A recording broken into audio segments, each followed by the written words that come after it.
Hello my friends, Stuckery here, and welcome back to another Alternate History Hearts of Iron 4 video. I swear to God, you people want to end me. So obviously I had to put these options up here because we were looking at the third placers of our previous polls in order for me to make videos while it is that I'm in Peru, and unsurprisingly, the one that ended up winning from this latest round was, what if the US aligned with Germany in World War II? My brothers, my sisters, my nondescript others from another mother. What the hell do you want me to say? The unfortunate thing about alternate history is that literally anyone could ask, oh, what if this happened? And then boom, you run it from that specific scenario, failing to understand that in order for that scenario to take place in the first place, there is a lot of context that needs to happen. I've explained this in previous videos. The mere idea of the United States, the bastion of democracy, home of the free, siding with Nazi Germany is so batshit insane that it is incredibly, nigh on impossibly difficult to try and understand how it could possibly align with it in a historical time frame. A number of people would rightly point out that, hey, the American Bund was still a thing, that you had German elements within the United States that were sympathetic to Nazi causes and wanted to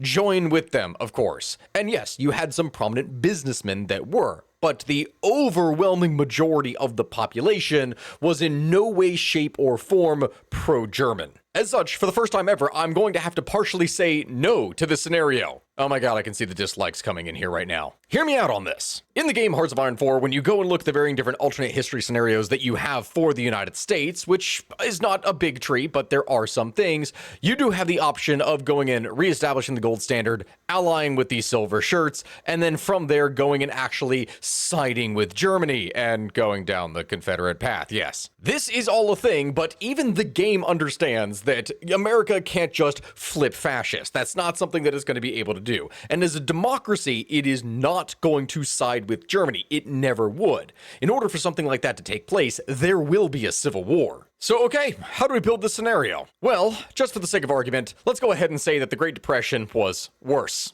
It's not the Great Depression, it's the worst depression. Let's go ahead and call it that. Over the course of the time of the 1930s, there were a variety of different radical movements that popped up within the United States, not the least of which was a somewhat prominent communist party that had risen up during this time, but considering how hostile the United States was to the Soviet Union, both in this time and what would come afterwards, the Communist Party was very heavily discriminated against. Obviously. It was a subversive force within society, and this is not something that the government or the majority of the population wanted. The Silver Legion, the fascist side of things in here, is represented in the United States, but one has to understand that even at its height, at its biggest moment, it had like, what was it, 15,000 members, I think it was? That's it? Yeah, Silver Legion, founded in 1933 and dissolved in 1941 after, the whole war thing broke out. Yeah, its membership was 15,000 in 1934, and it claimed to have upwards of 100,000 members, but it's very doubtful. This is out of a population of 122 million, so even if you want to be the most generous you possibly could, that still means actual aligned politics-minded people. It is way less than 1% of the population. The Communist Party, on the other hand, in America at this time had like at least 70,000 members, and that's like what it actually had. It could very well have been more, as there were a number of secret communists during this time in the Great Depression, so you could arguably make a greater argument towards that than anything else. So, it brings us the question then, how is it that the United States would possibly align with Germany? It's gonna sound like a boring answer, but the answer is trade. FDR is going to stay in power. A number of people are going to think, okay, well, hold on, wouldn't you want to reestablish the gold standard and move down towards this side with Alf Landon? And the answer is no, it literally does not make any sense. The thing about the Republican nominees in the case of Alf Landon and also, what was the other guy, Wilkie? That guy? Both of these individuals were significantly more interventionist than FDR. They specifically wanted to either intervene or at least align themselves against Germany and Italy. The idea of pursuing any of those paths in order to align with Germany is not just nigh on an impossibility, it is outright impossible. It's not going to happen. So how does trade factor in then? Well, the first thing we're going to need to do is continue the New Deal. After just how incredibly terrible the Great Depression was for the United States, in this new timeline that we have built in which things are worse off, what we are going to say here is that The United States was in such a desperate position that rather than go and pass the Neutrality Act, which would ultimately result in them not selling weapons to the UK and any other power, that they don't do this. Instead, it pursues a path of limited intervention, but that limited intervention comes in the form of trade. It comes in freely trading weapons, goods, and any other kind of thing that can be done to boost American industry, but without actually getting America involved. With the continuing of the New Deal, what the USA would do during this time is largely focused on itself. It was isolationist during this time, and that's not something that is going to change. The only real thing that is going to change is that American business interests are going to be allowed to venture further rather than being restricted by more ideological thought. Considering the ongoing civil war in Spain, there really is no way that the United States would get involved with it. There is no reason for them to get involved with a European affair. However, some limited intervention allowing the sale of weapons to both sides, well, that is in everyone's interest now, isn't it? There's money now. With the election of 1936, it of course brings us to the question of, do the Democrats stay in power, or is it the Republicans under Alf Landon?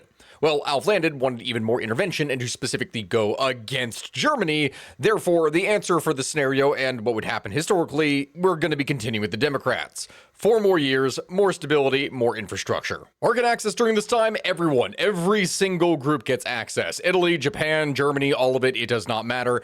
Everyone is getting some guns. They're getting oil, they're getting steel, they're getting whatever it is that they want because it's good for the American economy. Oh, did you say that the gold wasn't actually mined and it instead came from a questionable source? Harvested from people. Ah, so it's organic gold then. Good, it can be used to pay for weapons. America in this timeline doesn't really care where its products go as long as someone is paying for it. As this is happening, it's important that people's opinion begins to change on things. As such, war propaganda would probably become significantly more common, at least utilized by the government.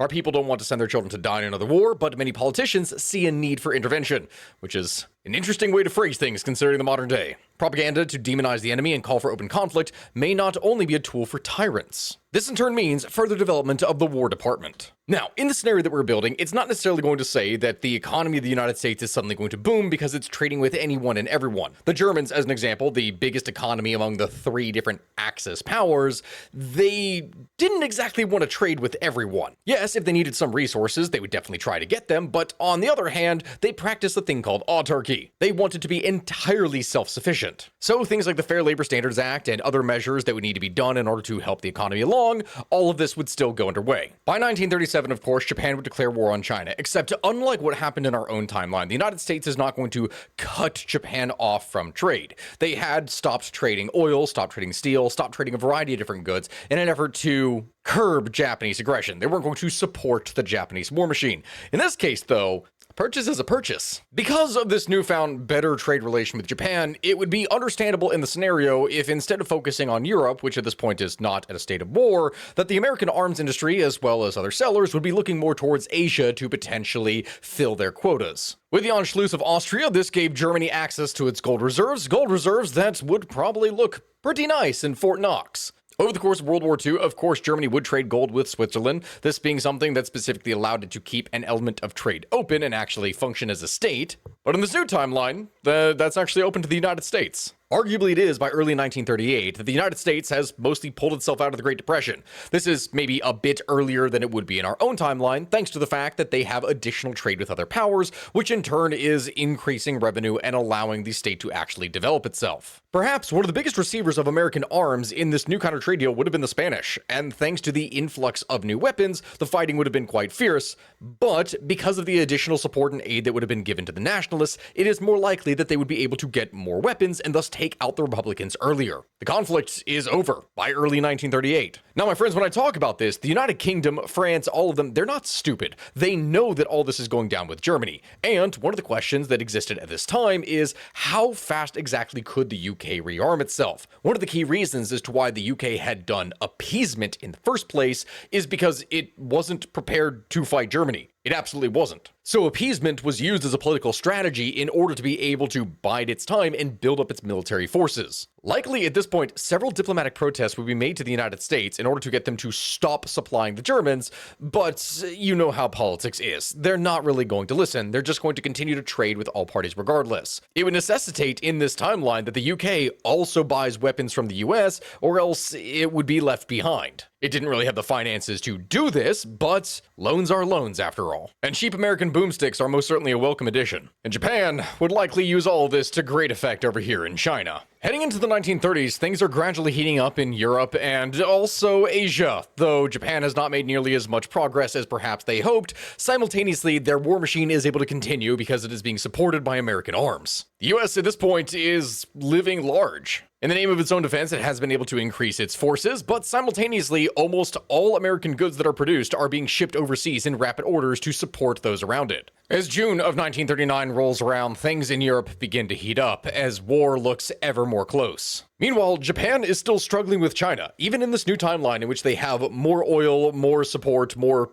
everything. Japan had severely underestimated the Chinese ability to actually fight back, which stuck them in a quagmire over the course of the entire war. The argument that we're going to make is that in this timeline in which you have a number of varying different American businesses that are interested in the varying parts of the war, as things heat up, they're going to look to send contractors, shall we say. In this game, it would perhaps be represented by volunteers, but the idea behind this is that American companies would want to see exactly how their arms have been functioning in the conflict. I don't know. At this point, I'm trying to make whatever connections I can based off the scenario, guys. It has to at least be a little bit realistic. So, yes, war plan yellow. I like how the scenario from the very beginning is, what if the United States helps Germany? But just by virtue of trade relations, it's significantly more likely to actually go over here and help Japan. The thing is, though, as war actually breaks out in Europe, this is where things become significantly more questionable.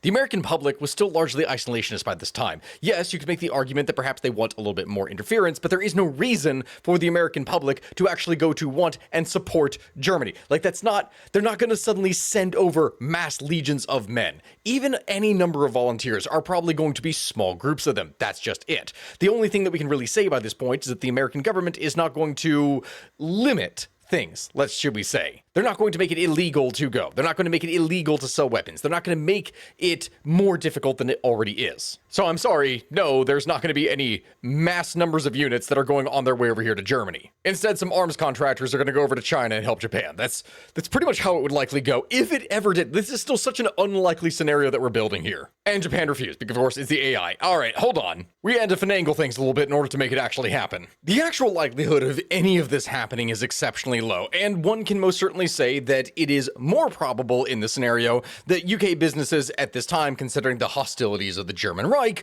are less likely to be able to do business. If the government actually intervenes and says, no, hey, you're not going to do any more trading with them. But maybe in this alternate history that we've built, the German-owned businesses have grown so incredibly powerful that they're able to lobby Congress to be more corrupt. I don't know what else you want from me. Of course, the US Panay incident is still going to happen, especially I could even see it being more probable considering that there's likely to be significantly more American traffic that is over here in Asia. Yes, of course, but not wanting to threaten the interests of the military-industrial complex, we're just gonna demand compensation. Oh my god, within the game I'm being invited into the UK. Yeah, that's not gonna happen.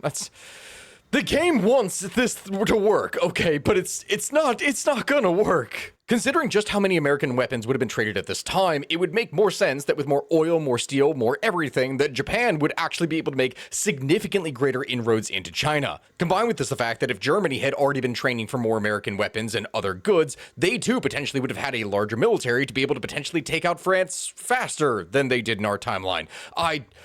Who can really say? There's a lot of different variables here. The only thing we really say about this is that the United States, the government itself, should be alarmed by what has been happening. Are they still going to continue to trade? Yes, because the money is continuously flowing, and the lobbyists are lobbying, I guess. Either way, by not cutting off Japan, giving it free reign in terms of steel, oil, and everything else that it needs, eventually, China falls. There is simply no way that they will actually be able to hold. Now with potential Japanese aggression Ow. Ow, ow, ow, ow, ow. Oh my god, sorry about that. My cat just clawed the absolute hell out of me trying to get attention. Hello there. For those of you who have not met her, say hello. This is Moonbeam. She is easily the most affectionate cat that you can possibly imagine, but simultaneously that means she claws me when I'm not scratching her head while I'm trying to make videos. The weird thing about all of this is that in this scenario in which we're supposed to be helping Germany, we have spent instead our time helping Japan, at least directly. Trade with the Germans would certainly have been happening during this time, and the UK would become increasingly more and more alarmed. While they would continuously try to push the United States to take a stance, that is not what would happen. In our own timeline, what had been done in order to try and starve the UK out is that the Germans had launched unrestricted submarine warfare in continuous sinking of freight that was crossing the Atlantic. They pissed off the Americans quite a bit when this happened, because trade that was going to, say, the United Kingdom was being continuously sunk. The argument that we would therefore make, as unlikely as it is for this to happen, and the reason why I said trade would create this scenario in the first place, is that in the act of trading with the Germans, the UK would probably try something sneaky. Utilizing a series of commandos and perhaps maybe a stolen U-boat if they somehow got their hands on it, they would try to pretend to be German and attack United States shipping that was heading to the UK, mind you, in order to trick the Americans into attacking the Germans. A false declaration of a defensive war, so to speak. Either this, or as the conflict continues, the UK has no choice but to continue to try to limit German trade by attacking US shipping on its own, just fully. The second part, I would say, is almost like that's not going to happen. And the reason it's not going to happen is because the UK would know that in the event that they did that, Canada is going to die, and they're not just going to simply do this. And naturally, this is going to bring us to the 1940 election, something where it was Roosevelt versus Wilkie, and in our timeline, we went with Roosevelt, and this is what's going to have to happen again, specifically because Wilkie was a guy who wanted to intervene in Europe and fight the Germans. He was very hardline about wanting to do this. So yeah, FDR, yeah. So okay, my friends, let's go ahead and create our little scenario here then. So okay, my friends, let's go ahead and create this scenario that we needed to in the first place. By early 1941, things are looking relatively similar to what it is that they did in our timeline. The only difference being really is that the Japanese have been successful in Asia. On the North African front, this is where the war between the Italians and the British are raging, and it's going to go much in the same way as it did in our own timeline. The difference here, though, is that Italian efforts to attack the British would simultaneously be aided by the USA. Not in the form of men or volunteers or anything like that, but Italian logistical issues? Well, American businessmen are going to be trading with them, you know, to provide goods. Whether it is an accident, whether it is on purpose, whether something happens, something is going to go wrong here that causes the British to be blamed for the sinking of some American ships. And no one touches America's boats. Enough said. With this, in a stunning move that completely surprises the entire world because no one ever saw it coming, the United Kingdom and the USA are now at war. Whether or not the United States would join the Axis, no, they're absolutely not going to. They're still going to maintain trade relations during this time, but this is going to be a punitive expedition. War is only something that is relative to this game that would be represented. What would likely happen is that efforts would be made to specifically cripple the UK and extract reparations for them for the death of sailors and this kind of thing. Still though, the ultimate effect is going to end up being the same thing for the German Reich. Within a matter of weeks, considering how close all major cities are to the American border, Canada is completely overrun. With British forces in absolute panic as American naval units begin to arrive in Europe, this very quickly means that the Germans are able to actually launch Operation Sea Lion, something that never should have actually been able to happen, but here we are. With that, by late 1941, the war is over. I mean, what else did you expect? What did you expect from the scenario, really? Definitively speaking, the United States would try to serve as a mediator in this time, but also would make sure to extract concessions and reparations from the UK and Canada. It's not pretty, it's not realistic, but it's the best we got with this scenario. The thing is, though, because this is 1941 at this point, the war hasn't been going on for all that long. There's not nearly as much bad blood, if you want to put it that way, between the varying different powers. And so the likelihood of Germany just outright annexing England and all that's not. Instead, the British would be released with a new government, as well as a series of concessions that would be made on them. The Germans, for a long period of time, had specifically tried to build relations with the United Kingdom in order to be able to launch like a joint strike onto the Soviets. Eventually, this strike would come, though in this game it's being represented far too early considering this is September, and there's no way they would have waited until fall to launch this strike. But with increased American aid, with all of this trade, with everything that is going on, and no longer having to watch their back, come spring, the Germans are going to invade the Soviet Union. Because of the immense Japanese gains within Asia and now control over all of China, it would make sense if, even considering they have to spend a large amount of time, manpower, and resources garrisoning their new territory, they are ruling it through a puppet, which in turn allows them to redeploy their forces, and that plan that they had of striking north, which you may have already seen my previous video where I did what if Japan struck north? Now that is actually going to be able to come into fruition. Yeah, I've kind of broken things a little bit. I don't know how Germany got this little bit of Canada, and I also don't know why, for whatever reason, that we are at war. I didn't do any of that. The game just decided to automatically make it happen, but we're still going to tell the scenario anyway. By virtue of the fact that Japan no longer has to worry about anything with China and is able to pressure the Soviet Union, this means that they will be able to team up on the Soviets. Hundreds of thousands of men will have to be deployed from the Western Front, moved over to the Eastern Front of the Soviet Union, and this is going to just further allow the Germans, who no longer have to deal with the West and actually garrisoning nearly as much of their territory, to put even more divisions on the front line and then invade into the Soviet Union. Yes, this is probably going to happen mid-1942, waiting until spring going into summer, but considering the multi-pronged attack, the Soviets are not going to last. With no Lend-Lease to support the Soviets, instead it is American arms supporting German tanks that are going to roll into Moscow. The Germans would never have to actually swing south in the scenario to try to take the Baku oil fields. Their oil would have been largely supplied by the United States at this point, once trade with the Soviet Union ceased after their declaration of war. Still, it would be nice to be able to take this so that they don't have to buy it off of US forces. Is the war going to be easy? No. Even in this new timeline in which Germany is receiving so much more support, the Soviet Union is far more massive than they ever anticipated. They have more manpower, more equipment, more everything, but simultaneously, the Soviets are not going to be getting Lend-Lease. They will still last, but they're not going to have nearly as strong of a defense. The problem with this type of war is that it's not a matter of simply giving up and surrendering. No, the German war against the Soviet Union, as I've said before, was a death war. It was a war of annihilation, of extermination. The Germans specifically wanted to eradicate the Soviets and all Slavic peoples. As a result, the Soviets were going to fight to the death, until potentially the Soviet government breaks down and devolves into varying different factions that either try to achieve some level of peace, or perhaps try to break away or turn into guerrilla fighting.